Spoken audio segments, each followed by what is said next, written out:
इब्लीस था कौन? इब्लीस की नस्ल की इब्तदा जिस जिन से हुई उसका नाम तारानोस कहा जाता है। तारानोस इब्लीस से 1,44,000 साल कबल दुनिया पे मौजूद था। तारानोस की नस्ल तेजी से बढ़ी क्योंकि उन पे मौत तारी नहीं होती थी और ना बीमारी लगती थी। अलबत्ता ये चूंकि आतशी मखलूक थी तो सरकशी बदरजाए उत्तम मौजूद थी। इस जिन्नों की नस्ल को पहली मौत फरिश्तों के हाथों पैदाइश के 36,000 साल बाद आई, जिसकी वजह सरकशी थी। यहाँ पहली बार मौत की इब्तदा हुई। इससे पहले मौत नहीं होती थी। बाद में चल्पानेस नामी एक नेक जिन को जिन्नात की हिदायत का जिम्मा सौंपा गया और वो ही शाह जिन्नात करार पाए। इसके बाद बामोस को यह जिम्मेदारी दी गई। बामोस के दौर में ही चलेपा और तबलीस की पैदाइश हुई। ये दोनों अपने वक्त के बेहद बहादुर जिन्नात थे और उनकी कौम ने चलेपा को शाशेन का लक़ब इसके शेर के जैसे सर की वजह से दिया। इन दोनों जिन्नात की वजह से सारी कौम कहने लग गई कि हमें उस वक्त तक कोई हरा नहीं सकता जब तक शाशेन और तबलीस हमारे दरमियान मौजूद हैं। इन दोनों की वजह से कौम के जिन्नात आसमान तक रसाई करने लगे और तीसरे आसमान पर जाकर शरारत कराते थे। ऐसे में हुक्म इलाही से फरिश्तों ने उन पर हमला किया और इबरतनाक शिकस्त दी।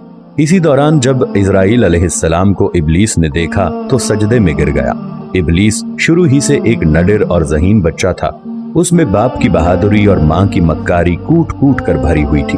उसने मलाइका के साथ जाकर तौबा का बाकायदा ऐलान किया और फिर फरिश्तों से फैज़ इल्म हासिल करने लगा। इल्म हासिल करने और रियाजत का ये आलम था कि पहले आसमान पे आबिद, फिर दूसरे आसमान पे जाहिद, तीसरे आसमान पे बिलाल, चौथे आसमान पे वाली, पांचवें आसमान पे तकी और छठे आसमान पे कबाजान के नाम से मशहूर हुआ। ये वो वक्त था जब ये फरिश्तों को सिखाता था। सातवें आसमान पे इब्लीस बुक़्क़ाए नूर में रहा। हफ्त अफलाक के सब मलाइका का मुअल्लिम करार दिया गया। यहाँ तक पहुंचकर इब्लीस ने अपनी आजजी और रियाजत की इंतहा कर दी। कमोबेश इब्लीस ने 14,000 साल अर्श का तवाफ किया।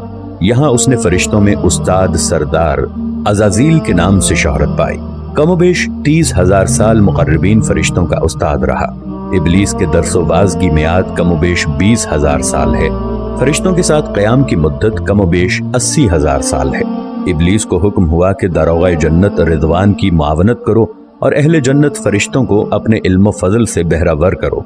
यूं इब्लीस को जन्नत में दाखिले का परवाना मिल गया और जन्नत में भी अपने इल्म से दारोग़ाए जन्नत रिजवान को सैराब किया और यूं जन्नत और रिजवान की कुंजियां इब्लीस के पास रहीं।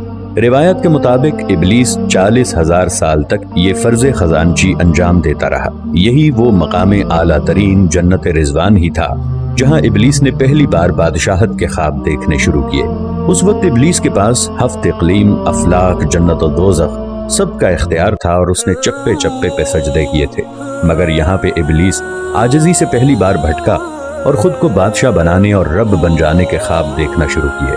कई मलाइका के सामने रबूबियत की बात भी की, मगर मलाइका के इनकार के सबब चुप हो गया और यूं निज़ाम चलता रहा। मगर इस सब से अल्लाह ताला की ज़ात बेखबर न थी।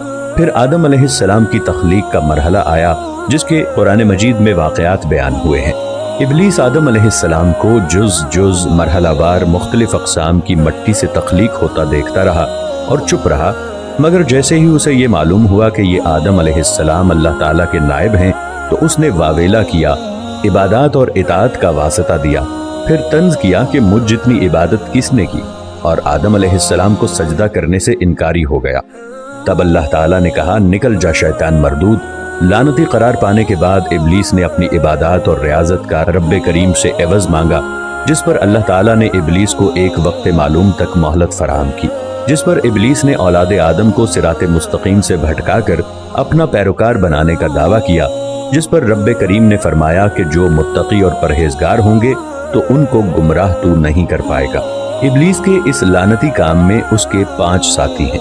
नंबर 1, सब्र। इसके इख्तियार में मुसीबतों का कारोबार है, जिसमें लोग हाय वावेला करते हैं, गिरेबान फाड़ते हैं, मुंह पे तमाचे मारते हैं और जाहिलियत के नारे लगाते हैं।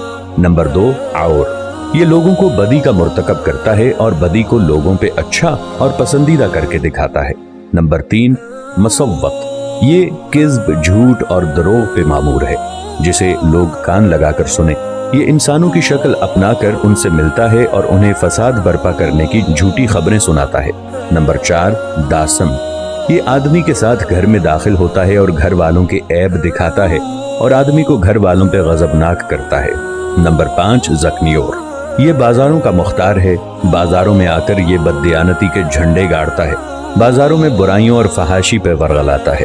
ابلیس کا آدم علیہ السلام کو سجدے سے انکار کا جزیہ حسد تھا کہ جس نے اسے مجبور کیا کہ میری جگہ آدم یعنی خاک کو کیوں ملی۔ یہ اس کا جزیہ تکبر اور غرور تھا کہ میں اعلیٰ ہوں، اور اس ایک سجدے کے انکار کی بات نہیں تھی، بات اطاعت سے سرکشی کی تھی، شرک کی تھی۔ ابلیس نے دل میں خود کو رب مان لیا تھا۔ اسی شرک عظیم کی بدولت ابلیس تا قیامت رسوا و لعنتی ٹھہرا اور اولاد آدم کو بھٹکانے کے لیے آزاد قرار پایا۔ حاصل نتیجہ یہ ٹھہرا کہ رب کریم کو انسان کی عبادات، عاجزی، علم و دانش سے کچھ غرض نہیں ہے۔ رب کریم صرف دیکھتا ہے کہ دل میں اطاعت و فرما برداری کتنی ہے۔ اسی بنیاد پر تقوی اور پرہیزگاری کے درجے قرار پاتے ہیں۔ اللہ کریم ہمیں اپنی نیت کو درست رکھنے کی توفیق عطا فرمائے، آمین یا رب العالمین۔